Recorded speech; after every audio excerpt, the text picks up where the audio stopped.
Bonjour et bienvenue sur le podcast Jouons le jeu de la vie.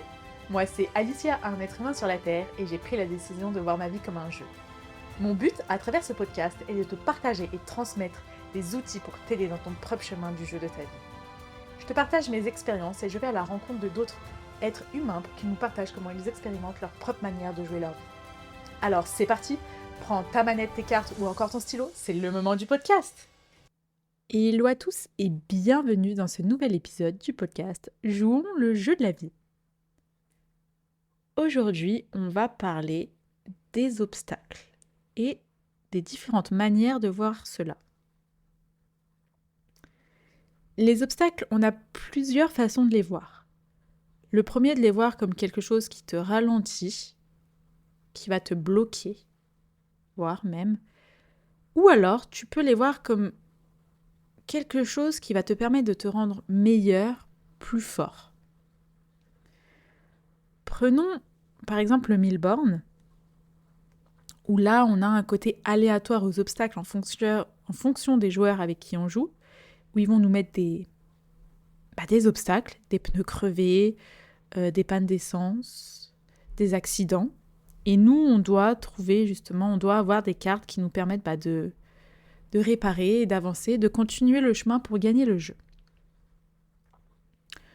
Ou alors, on a aussi Mario Bros, où les différents obstacles, c'est les plantes, les boules de feu, les blocs rock, alors vous m'excuserez mais je connais pas leur nom, ou encore les autres obstacles qu'il peut y avoir.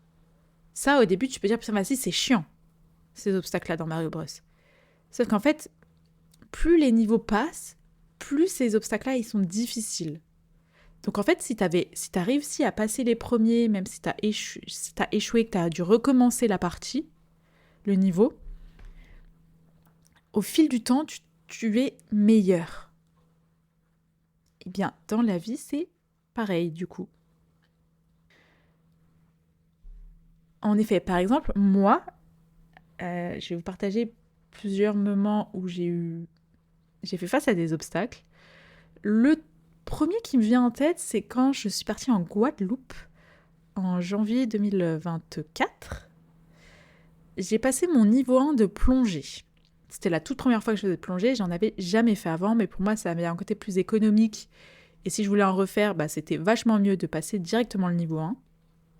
Donc j'ai passé mon niveau 1, et en fait les premières fois où j'ai plongé, j'avais du mal à descendre parce que j'arrivais pas à équilibrer les oreilles, c'est-à-dire qu'en fait, plus j'essayais de descendre, et plus... Alors c'était mon oreille gauche qui pouvait me faire mal si j'arrivais pas à, on dit, équilibrer justement les oreilles par rapport à la pression.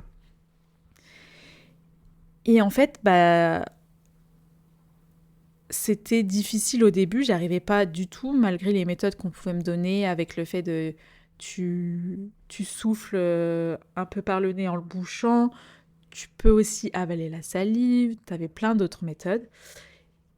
Et au final, c'est à force d'y aller, petit à petit, j'ai trouvé ce qui fonctionnait pour moi, c'était justement d'avaler ma salive et de prendre mon temps aussi.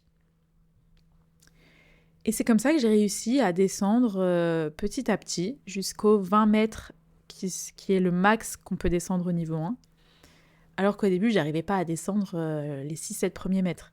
Sachant qu'en plongée, les premiers mètres sont les plus difficiles à équilibrer au niveau des oreilles. Et après, plus on descend, et mieux ça va.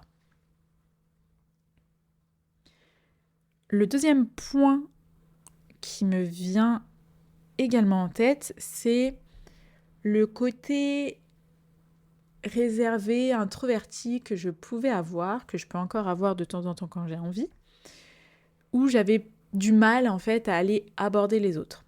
J'avais différentes peurs qui venaient me bloquer. Donc ça peut être un blocage. On arrive dans une situation où si j'avais pas une ultime nécessité d'aller parler aux gens, j'y allais pas. Et en fait, justement, en allant m'entraîner petit à petit, comme j'ai pu déjà l'expliquer dans d'autres épisodes, d'aller juste dire bonjour à des inconnus, leur poser des questions bateau et leur poser des questions plus profondes derrière, ça m'a vachement décomplexée et aujourd'hui, c'est facile pour moi d'aller aborder n'importe qui, n'importe où. Mais si j'avais pas eu en fait ces obstacles devant moi, j'aurais pu continuer à les avoir aujourd'hui et me dire vas-y, de toute façon j'ai ces obstacles, c'est mort, je pourrais jamais aller parler à des gens, je pourrais jamais faire la plongée, j'ai pas réussi à équilibrer, j'arrête.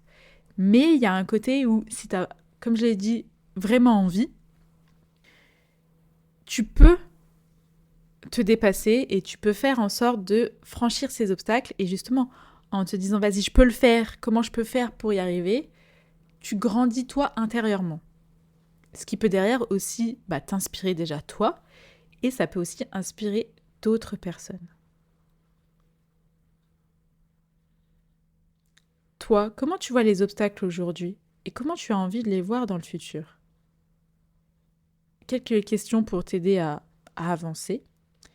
Comment je peux faire pour voir les obstacles autrement? Comment je peux faire pour voir la situation sous un autre angle que je n'avais pas imaginé avant? À quoi je n'ai pas pensé qui peut être loufoque ou autre mot pour avancer? J'espère que cet épisode te sera utile. Tu peux le partager ou en parler autour de toi si tu penses que ça peut aider d'autres personnes. Si le podcast t'a plu, tu peux me laisser 5 étoiles. Tu peux me retrouver sur Instagram à Alicia-Fiard ou sur LinkedIn à Alicia Fiard. Je vous souhaite une très belle journée ou une très belle soirée et à très vite.